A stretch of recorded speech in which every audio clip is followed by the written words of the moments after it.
बिहार विधानसभा का चुनावी संग्राम अपने अंतिम दौर पर पहुंच गया है। 22 घंटे से भी कम का वक्त रह गया है जब बिहार के 20 जिलों की 122 विधानसभा सीटों पर वोटिंग शुरू हो जाएगी। पहले चरण में 65% से भी ज्यादा मतदान के बाद अटकलों का दौर जारी है कि आखिरकार वोटर्स का ये जोश किस पार्टी के लिए है। बिहार के इस साल के चुनाव 4 खिलाड़ियों पर सबकी नजर है। सीएम नीतीश कुमार, महागठबंधन के सीएम चेहरे तेजस्वी यादव, जन स्वराज के प्रशांत किशोर और एआईएमआईएम के असदुद्दीन ओवैसी। इन सब के किरदार पर बात करेंगे, लेकिन सबसे पहले कल के चुनाव से जुड़े कुछ फैक्ट्स आपको बता देते हैं। बिहार में कल 20 जिलों में मतदान किया जाएगा। जिन 122 सीटों पर चुनाव हो रहा है उसमें 19 सीटें एससी की हैं और 2 सीटें एसटी के लिए आरक्षित की गई हैं। 101 सीट जनरल कोटे की हैं। अगर उम्मीदवारों की बात करें तो कल 1302 उम्मीदवार मैदान में हैं, जिनमें 136 महिलाएं हैं। इन उम्मीदवारों में 415 के खिलाफ आपराधिक मामले दर्ज हैं। 1302 उम्मीदवारों में 562 करोड़पति हैं।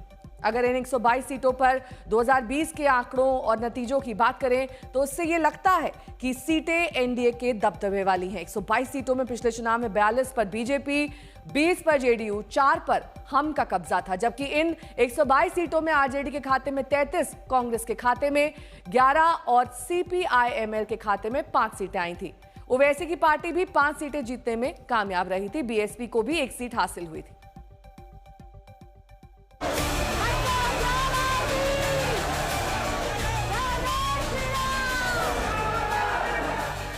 खत्म हो गया है बिहार का चुनाव प्रचार, बंद हो गया है सियासी शोर। अब दावेदारी का जोर है। सरकार किसकी बनेगी, कौन सत्ता संभालेगा? तो भैया कमल छाप और तीर छाप पर बटन तो दबाना है, मगर इतने गुस्से से दबाना कि बटन अरवल में दबे, इटाली में जाकर इसका करंट लगे, इटली में जाकर। दूसरे चरण का मतदान एक दिन बाद होने वाला है, लेकिन प्रचार थमने के बाद से हर पक्ष अपने दावे कर रहा है। इस चरण में 122 सीटों की लड़ाई है। 20 जिलों में कल मतदान होने वाला है। इस आखिरी दौर में 1302 उम्मीदवारों की किस्मत दांव पर है, जिसका फैसला 3 करोड़ 70 लाख मतदाता करेंगे। दूसरे चरण की लड़ाई के लिए 9 नवंबर को प्रचार थम गया। आखिरी दिन एनडीए के प्रचार की कमान संभालने वाले दिग्गजों ने महागठबंधन को घेरने का कोई मौका नहीं छोड़ा। जो राम का नहीं वो हमारे किसी काम का नहीं। आप मानते हैं ना, ये कांग्रेस हो या आरजेडी, ये सभी रामद्रोही हैं। चुनाव प्रचार के लंबे दौर के बाद एनडीए नेताओं ने राहत की सांस ली है। अब वो मतदान के दिन का इंतजार कर रहे हैं। सहयोगियों को 100% यकीन है कि फिर से नीतीश कुमार सत्ता संभालेंगे। मैं ये मान के चल रहा हूँ कि इस बार हम लोग बड़ी जीत के साथ इस बार हम लोग सरकार बनाने जा रहे हैं। 5 दलों का जो ये गठबंधन था और जिस एकजुटता के साथ हम लोगों ने एक दूसरे का सहयोग करते हुए पूरे कैंपेन को निभाने का काम किया। 14 तारीख को देखिएगा, बड़ी जीत के साथ हम लोग सरकार बनाने जा रहे हैं। ऐसी दावेदारी महागठबंधन की भी है। पार्टी नेता कह रहे हैं कि 14 नवंबर की तारीख बिहार की किस्मत के बदलाव की तारीख साबित होगी। लगे हाथ तेजस्वी ने नीतीश सरकार और बीजेपी पर गंभीर आरोप लगाए। बीजेपी उनके बड़े कद्दावर नेता, पूरा सीएम हाउस इसी मैनेजमेंट में लगा हुआ है। किन किन नेताओं को रात में उठाना है, विपक्षी दलों को, जो विपक्षी दल के जो नेता हैं, किन किन लोगों को रात में उठाओ, कौन सा बूथ कब डिस्टर्ब करना है, ये पूरा जो है उसी सिस्टम से ये लोग जो है काम कर रहे हैं। कई बार तेजस्वी के साथ चुनाव प्रचार में नजर आने वाले और महागठबंधन के डिप्टी सीएम के चेहरे मुकेश सहनी ने भी ताल ठोक कर कहा है। मुकेश सहनी वचन का पक्का है, जब तक तेजस्वी यादव को सीएम नहीं बना देगा और बीजेपी को पटखनी नहीं देगा, तब तक चैन से बैठने वाला नहीं। सहनी के शब्दों में 14 तारीख के बाद जीत के जश्न में माछ भात के भोज में जरूर आना। इस बार प्लेट भी वीआईपी होगा।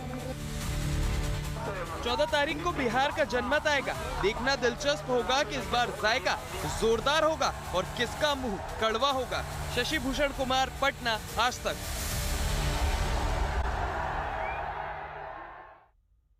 रोहित सिंह मेरे सहयोगी जुड़ गए हैं, शशि भूषण भी हमारे साथ जुड़ गए हैं। रोहित, सबसे पहले कि क्या मिजाज है, क्योंकि जिस तरीके की बम्पर वोटिंग पहले दौर में हुई उसी तरह की उम्मीद दूसरे दौर में भी है?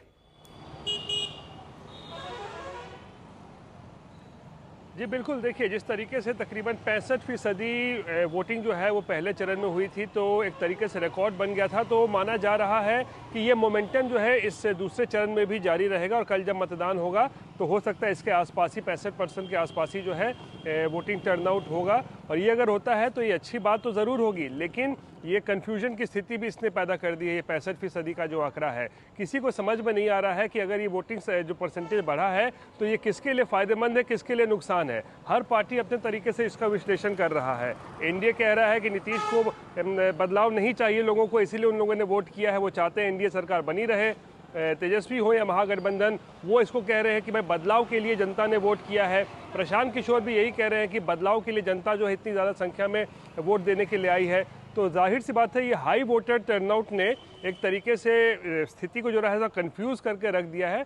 हर पार्टी अपने दावे कर रही है कि उसको फ़ायदा होगा, इसको फ़ायदा होगा, लेकिन असली जो पूरा जो नतीजा जब तक नहीं आ जाता है तब तक ये इस तरीके से ही कह सकते हैं आप सब पार्टियां जो है केवल विश्लेषण ही अपने अपने तरीके से पूरी स्थिति को लेकर कर रही हैं। ठीक है, मैं शशि भूषण का भी रुख करूंगी। इस बीच हाई प्रोफाइल सीटें आपको दिखा देते हैं। कल 122 सीटों पर मतदान होना है, जिसमें लेसी सिंह की सीट हाई प्रोफाइल है, जेडीयू की प्रत्याशी हैं। उनके मुकाबले खड़े हुए हैं संतोष कुमार जो कि आरजेडी के उम्मीदवार हैं, और साथ ही राकेश कुमार जनसुराज पार्टी से हैं। ये सीट धमदाहा की है।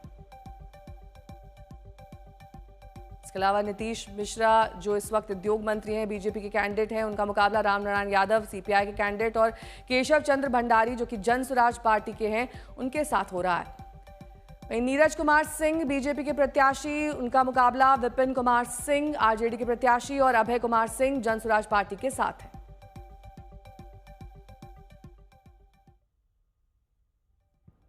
ये झंझारपुर की सीट हम आपको दिखा रहे हैं, जहां पर नीतीश मिश्रा का मुकाबला रामनारायण यादव जो कि सीपीआई के कैंडिडेट है और उनसे, और साथ ही जनसुराज पार्टी के कैंडिडेट केशव चंद्र भंडारी से है। गया शहर में प्रेम कुमार जो कि बीजेपी के कैंडिडेट है, उनका मुकाबला अखौरी ओंकार नाथ कांग्रेस कैंडिडेट और जनसुराज पार्टी के कैंडिडेट धीरेन्द्र अग्रवाल से है। चैनपुर की सीट में मोहम्मद जमा खान जो कि जेडीयू के प्रत्याशी, उनका मुकाबला ब्रिज किशोर विंद आरजेडी के प्रत्याशी और वीआईपी के प्रत्याशी गोविंद बिंद के साथ है। अमरपुर की सीट पे जयंत राज जो कि जेडीयू के प्रत्याशी, उनका मुकाबला जितेंद्र सिंह कांग्रेस के प्रत्याशी और जनसुराज पार्टी की प्रत्याशी सुजाता वैद्य के साथ है। शशि भूषण मेरे सहयोगी जुड़े हुए हैं तमाम जानकारी के साथ। शशि भूषण, कौन सी वो 5 हॉट सीट्स हैं कल के 122 सीटों के मतदान में?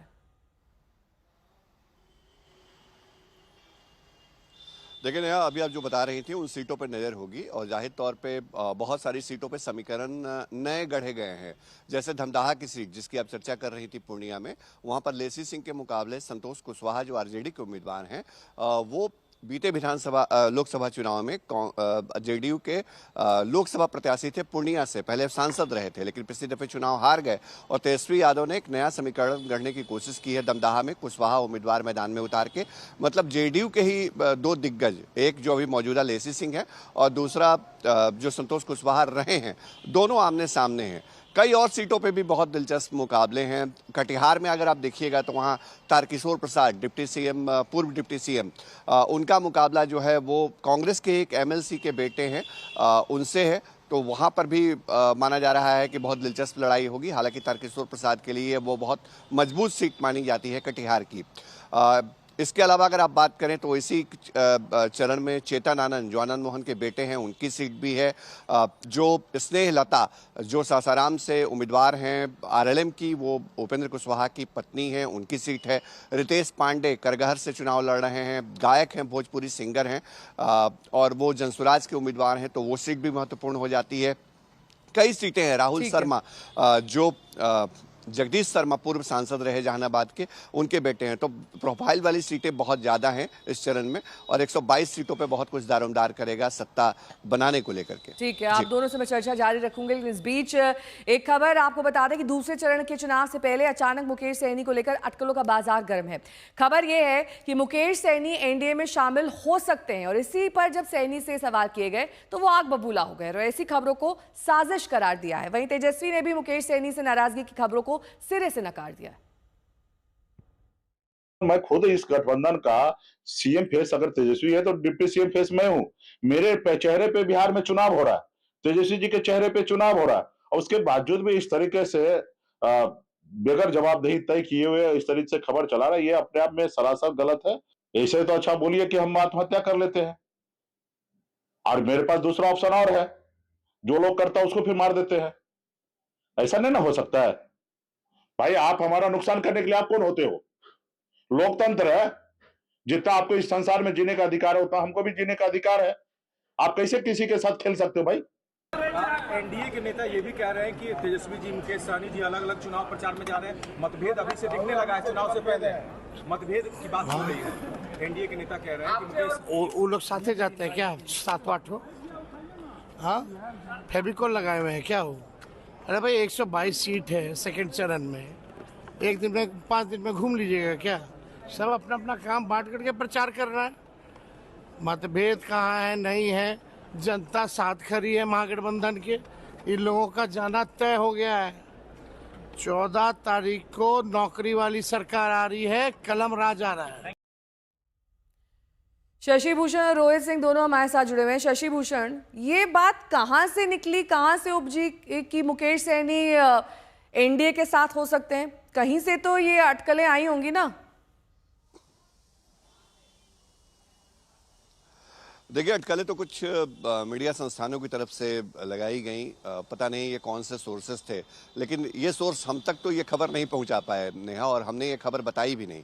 और मुकेश सहनी जो नाराजगी जाहिर कर रहे हैं, उस नाराजगी में बहुत दम दिखता है।